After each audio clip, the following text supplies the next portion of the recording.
জেনেছেন যে আমরা যে সুপারিশপ্রাপ্ত শিক্ষক মন্ডলী রয়েছি তাদের মধ্যে থেকে 6 সদস্যের একটা প্রতিনিধি দল আমরা পুলিশের মাধ্যমে যে DC sir Masud Rana sir আমাদেরকে সহযোগিতা করেছেন সেখানে যাওয়ার জন্য। সেখানে আমরা 6 সদস্যের যে টিম সেটা যাই। প্রথমে গিয়ে আমরা প্রাথমিক ও গণশিক্ষা মন্ত্রণালয়ের যে সচিব স্যার আছেন ওনার সাথে কথা বলি এবং আমাদের সার্বিক পরিস্থিতি আমরা খুলে বলি। যদিও ওনারা সবকিছু সম্পর্কে মিডিয়ার মাধ্যমে আপনাদের ভাইদের মাধ্যমে মিডিয়া ভাইদের মাধ্যমে জানতে পারছেন, তারপরে আমরা সরাসরি গিয়ে আমাদের দুঃখের কথাগুলো প্রথমে বলেছিলাম। শেষের দিকে আমরা আর দুঃখের কথা বলি নাই, আমরা আমাদের 6531 জন ভাই বোনের অধিকারের জন্য জোর দাবিতে জানিয়েছি যে আমাদের কর্মসূচি কিন্তু চলমান থাকবে। এবং উনিও আমাদেরকে বললেন আপনারা এমনভাবে কথা বলতেছেন যেন আমরা আপনাদের বিপক্ষ। আমরা আপনাদের কিন্তু বিপক্ষ না, আপনারা হচ্ছে আপনাদের পক্ষের লোক, আর আপনারা হচ্ছে সুপারিশপ্রাপ্ত শিক্ষক, আপনারা এখন হচ্ছে বাতিল হন নাই।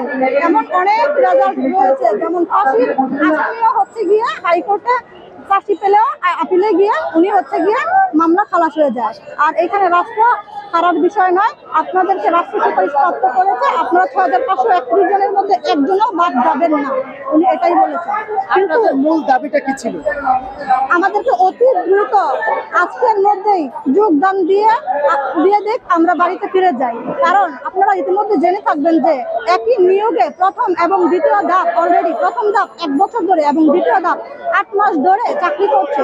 এবং সবাই জুলাই বিপ্লবের পর এই যে ডিসেম্বরের 20 তারিখ থেকে দ্বিতীয় ধাপের প্যানেলে 300 জন চাকরি করছে এবং তারা প্রতি মাসে স্যালারি তুলছে। তাহলে তৃতীয় ধাপ কেন বঞ্চিত হবে, কেন আমাদের সাথে বৈষম্য হবে?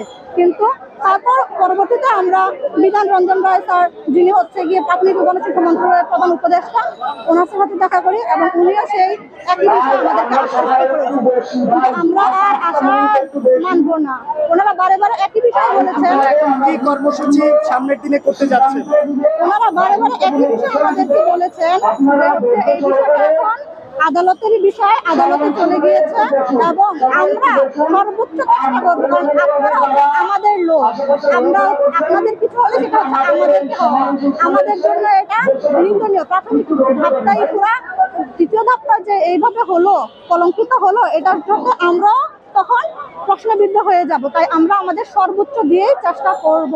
কিন্তু আমাদের যে 6531 জন ভাই বোন আছেন, যারা আপনি মিডিয়ার ভাই বোনদের মাধ্যমে জানাতে চাচ্ছি, যারা এখনো বাসায় বসে মনে করতেছেন আপনার চাকরিটা আমি আন্দোলন করে অ্যাচিভ করবো, না, এটা ভাববেন না। আপনারা কালকে সকাল 9টার মধ্যে এইখানে যোগদান করবেন অবশ্যই। 6531 জন ভাই বোন সবাইকে উপস্থিত থাকতে হবে।